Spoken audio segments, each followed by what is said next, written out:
You know when the days start to blur together. Wake up, scroll, work, scroll, sleep, repeat. Usually all you can think of is the next holiday, right? But what you need is not a holiday. You need a project. Not a hobby, not a vague goal, a project that gives you that kick to get out of bed, looking forward to it. Because without that feeling, you're not living, you're just waiting. You need something that lights you up. Not for productivity, not for money, but because it gives your time weight. Pottery, drawing, digital art, game development, shooting a short film, designing a product, it doesn't matter what it is. It matters that it's your project. I found my project and it changed my life. In this video, I want to help you find yours. It comes down to 3 steps. I've written these steps out in detail in a Notion page so that you can follow along or come back to it in your own time. Link is in the description. Let's dive in. Step 1 is to go back in time. The question is, when money wasn't your responsibility, what were the things that you did without anyone telling you to? I used to draw, like many kids, and I really liked it. I started with Pokemon and then with Dragon Ball. That's one unfiltered version of me, before money, before expectations. This is more important than it sounds, because when you're a kid, your brain reward system is not based on money yet. No, it still runs on curiosity. You just do what you genuinely find rewarding. Psychologists call this autotelic activity, doing something for its own sake.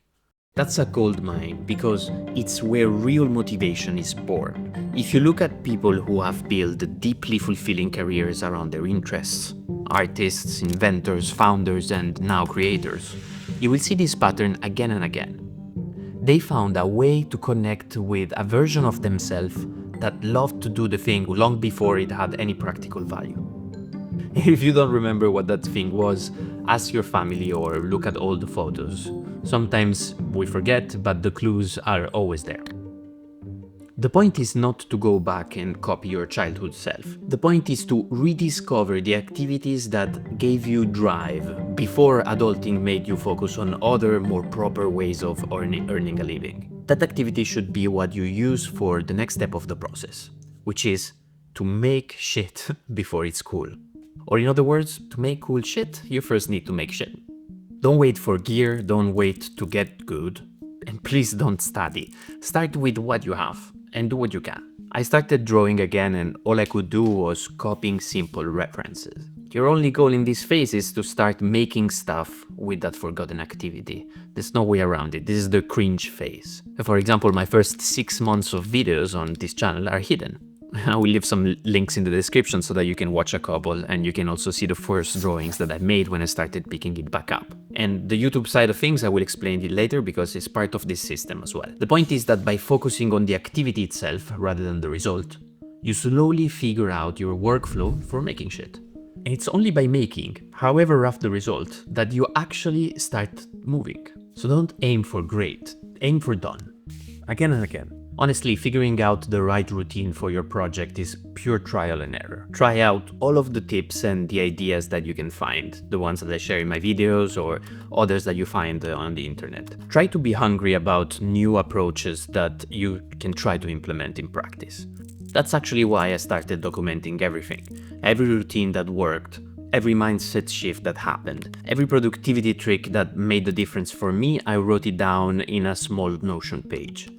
And it started becoming part of my system, and I collected lots of these pages. I collected well over 100 of these pages.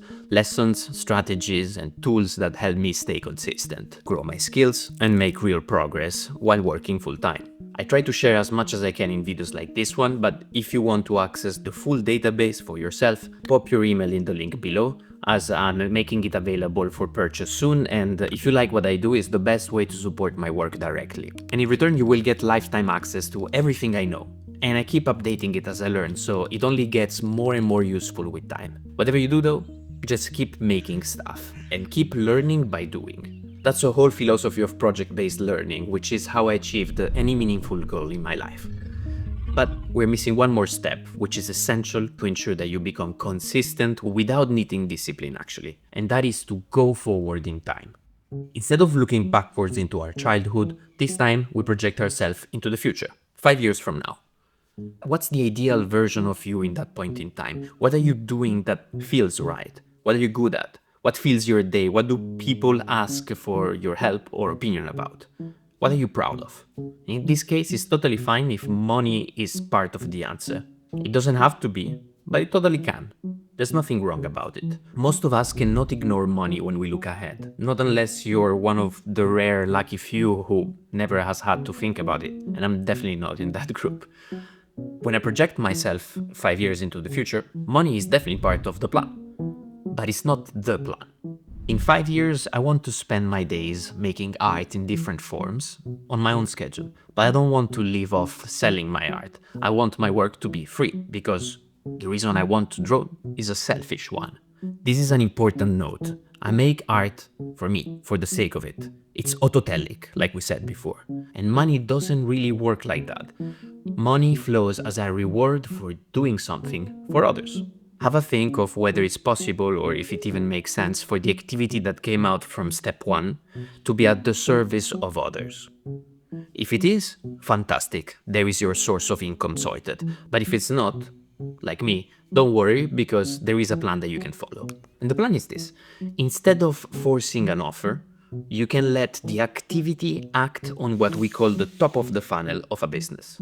To do that, you need to share that activity for free. In my case, my art is what does the reaching. It finds people that I've never met before and makes me meet people that I've never would have. And then, instead of asking for money in return for your art, you just ask for the opportunity to listen. Let the people you have reached tell you what they value, what they want from you, and what their problems are that they think that you're good at helping.